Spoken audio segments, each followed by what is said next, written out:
Salutare!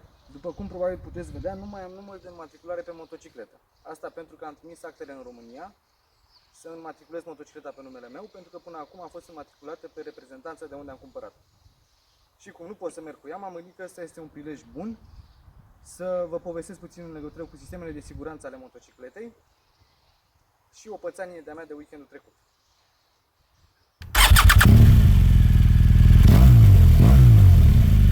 Așa, ce nu v-am spus în vlogul de weekendul trecut, când am fost la lacul Constanț, a fost că am scăpat motocicleta pe jos. Prima dată. S-a întâmplat mult mai devreme decât speram, dar eram sigur că până la urmă o să o scap. Așa că m-am gândit să vă zic puțin despre sistemele ei de siguranță. Sunt două feluri în care motocicleta poate să ajungă pe jos. Poți să cazi cu motocicleta, asta implică să fii în mișcare, să fii în mers și să se întâmple ceva prin care tu să cazi cu tot cu motocicleta. Și al doilea fel în care motocicleta poate să ajungă pe jos este să o scapi de pe loc. Și pentru fiecare dintre cele două situații există diferite sisteme de siguranță. Pentru primul caz, în care cazi cu motocicleta, intră în joc atât sistemele de siguranță active, cât și sistemele de siguranță pasivă.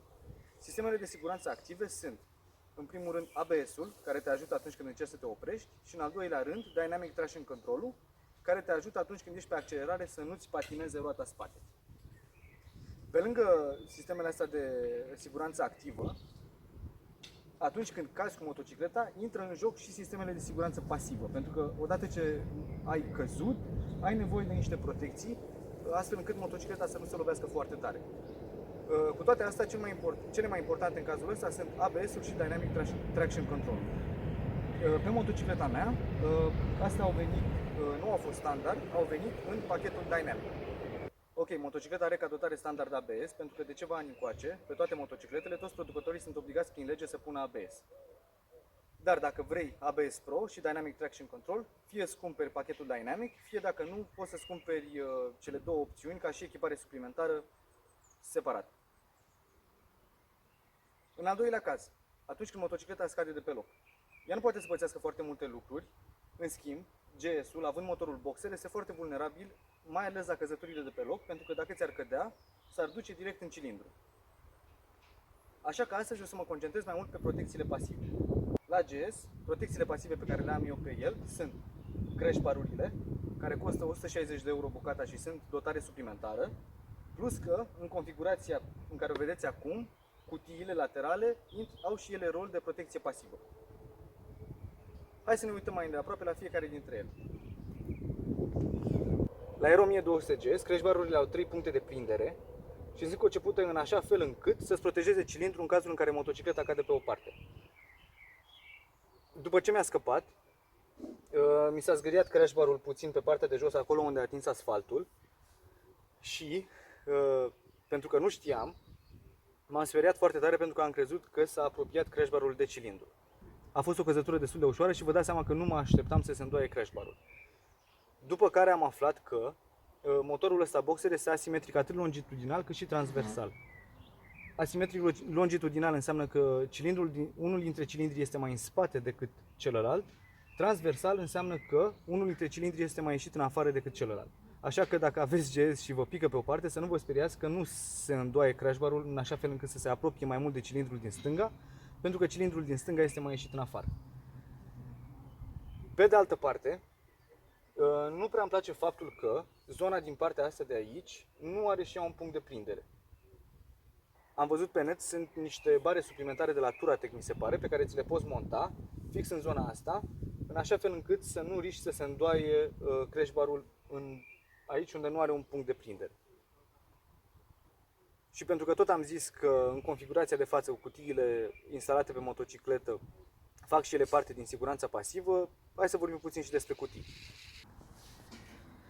Cutiile de bagaje originale de pe GS se cheamă Vario, sunt făcute din plastic și au inserții de aluminiu pe capace. Așa cum am spus mai devreme, atunci când sunt montate pe motocicletă, ele au un rol în siguranța pasivă. Tocmai în ideea asta au niște întărituri pe colțuri, pe care, dacă motocicleta spică, să se sprijine. După căzătura pe care am avut-o eu, s-a zgâriat puțin în colț, dar pe exterior nu au nimic.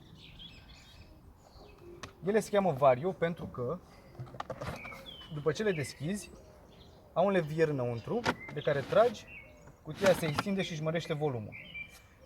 Atunci când mi-a picat mie motocicleta, cutia era extinsă, era în configurația asta de acum și căzând cu toată greutatea pe colțul ăsta, mi s-a rupt unul dintre suporții de la sistemul de extindere dinăuntru.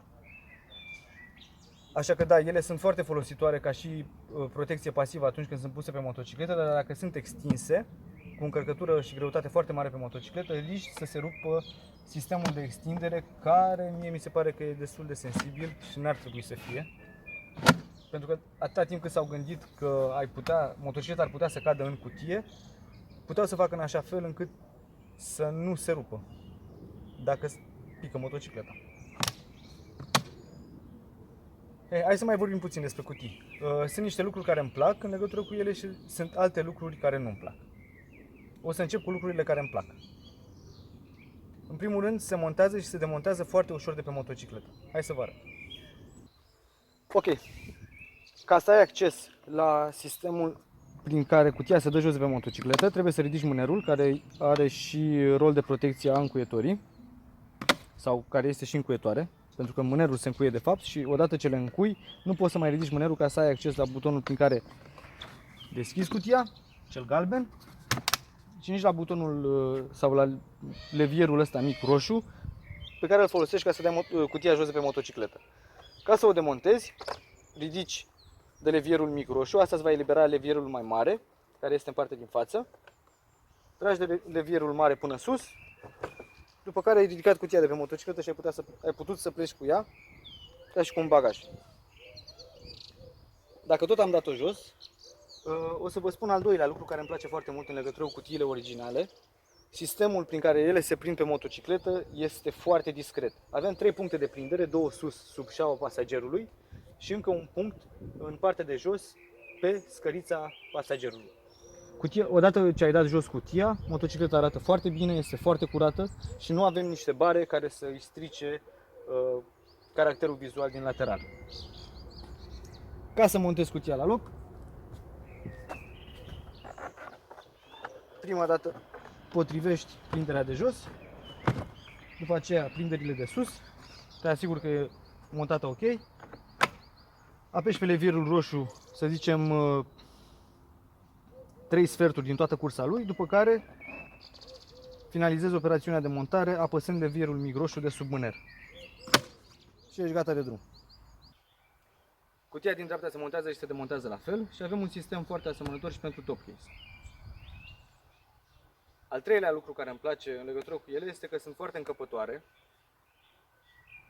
mai ales atunci când sunt extinse, și cu toate că atunci când se extind le crește considerabil volumul, ele nu sunt incomode pentru motocicletă.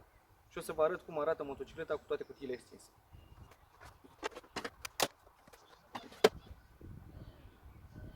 Că tot am ajuns aici, avem câteva specificații puse pe capacul cutiei din spate, cum ar fi viteza maximă cu care poți să circuli atunci când ai cutiile montate. Scrie aici pe ROM 1200 GS, maxim 180 de km pe oră.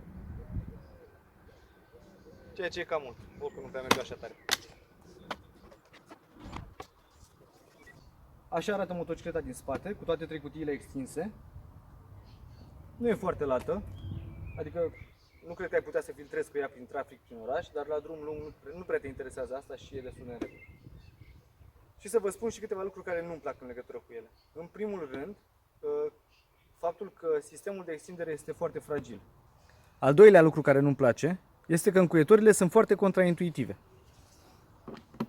Se încuie spre stânga și se descuie spre dreapta.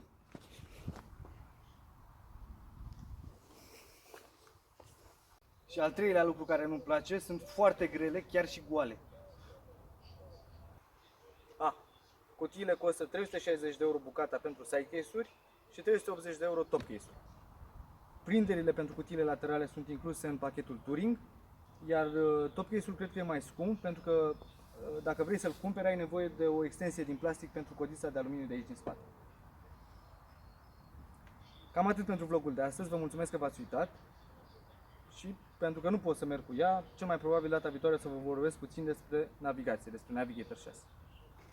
Toate bune!